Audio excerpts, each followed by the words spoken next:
Bonjour! Pour la capsule thématique de cette semaine, nous avons une nouveauté. Le contenu sera en audio pour vous parler de la loi P38 provenant du Code civil. C'est la loi sur la protection des personnes dont l'état mental présente un danger pour elles-mêmes ou pour autrui.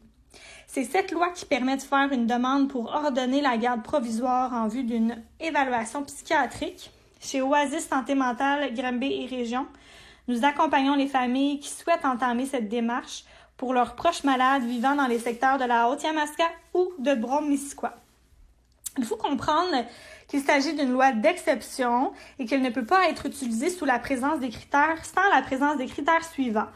Donc, premièrement, votre proche avec ou sans diagnostic de maladie mentale refuse de consulter pour de l'aide psychiatrique. Deuxièmement, l'état mental de votre proche présente un danger imminent pour lui-même ou pour autrui. Il est important de faire la différence entre un danger immédiat et imminent. Le danger immédiat nécessite une intervention policière d'urgence au moment où les faits ont été observés. Si les policiers constatent l'urgence et la gravité du danger lié à l'état mental, ils peuvent conduire votre proche au service des urgences du centre hospitalier. Le danger imminent permet de faire une demande d'évaluation psychiatrique en vue d'une garde provisoire. Un exemple de situation de danger imminent, par exemple, votre proche dort avec un couteau car il se croit poursuivi par les motards. Son état mental se désorganise. Il ne mange plus car il croit que la nourriture est empoisonnée. Il délire. Il parle de se tuer.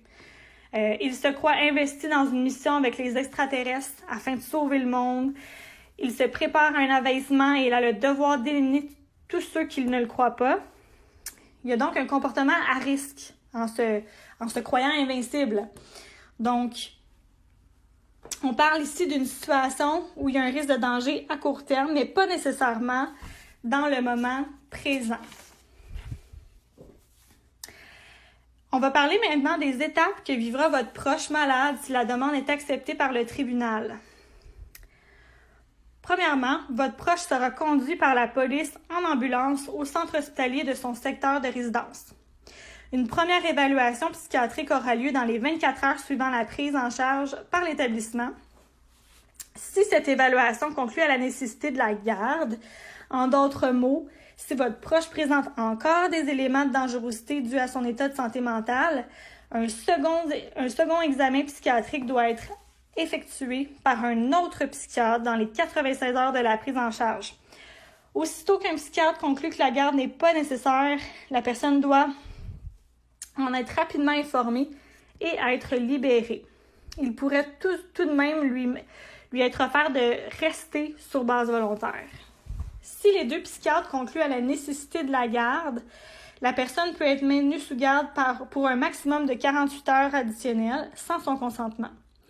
Le centre hospitalier doit donc à cette étape s'adresser au tribunal pour obtenir une garde d'établissement pour ordonner à votre proche de demeurer au centre hospitalier tant qu'il présente un danger grave et imminent pour lui-même ou pour autrui. Durant la garde d'établissement, votre proche peut refuser les soins et aussi la médication. Cependant, le personnel cherchera sa collaboration pour obtenir son consentement. Encore une fois, si votre proche ne présente plus d'éléments de dangerosité, la garde en établissement sera levée.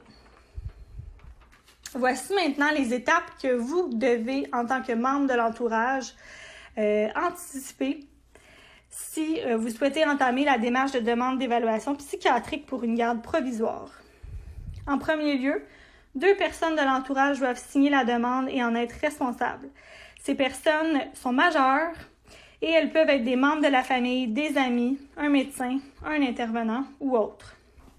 Elles doivent être en mesure de prouver la dangerosité par des faits récents et des comportements observables. Vous pouvez faire un premier contact téléphonique avec Oasis pour la cueillette d'informations. Vous serez invité à décrire brièvement la situation et les motifs vous emmenant à croire que l'état mental de votre proche présente un danger. S'il y a lieu d'avoir recours à la loi sur la protection des personnes dont l'état mental présente un danger pour elles-mêmes ou autrui, l'intervenante vous suggérera de remplir un formulaire pour noter les faits récents et les comportements que vous avez observés et qui vous inquiètent. Ces notes seront un outil précieux pour la suite de votre démarche.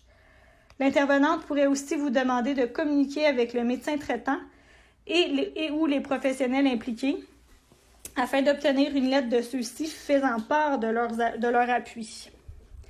Une intervenante vous soutiendra pour la rédaction de la demande. La présence des 2 personnes faisant la demande est obligatoire pour cette étape. Nous vous accompagnons ensuite au palais de justice pour présenter votre demande au juge. Votre intervenante vous aura expliqué le déroulement de cette étape. Vous serez donc soutenu au palais de justice et la présence des 2 personnes qui font la demande est aussi obligatoire. Nous vous accompagnons aussi pour aller au poste de police par la suite en vue de transmettre l'ordonnance signée par un juge au corps policier. La police va ensuite conduire votre proche au centre hospitalier. Nous vous offrons aussi un suivi pendant que votre proche est à l'hôpital pour vous soutenir et vous guider dans les étapes qui suivront. Chez Oasis, nous offrons le service d'accompagnement à la demande d'évaluation psychiatrique gratuitement. Si vous avez des questions ou si vous pensez avoir besoin de notre aide pour cette démarche, contactez-nous au 450-777-7131 et une intervenante de garde pourra vous guider.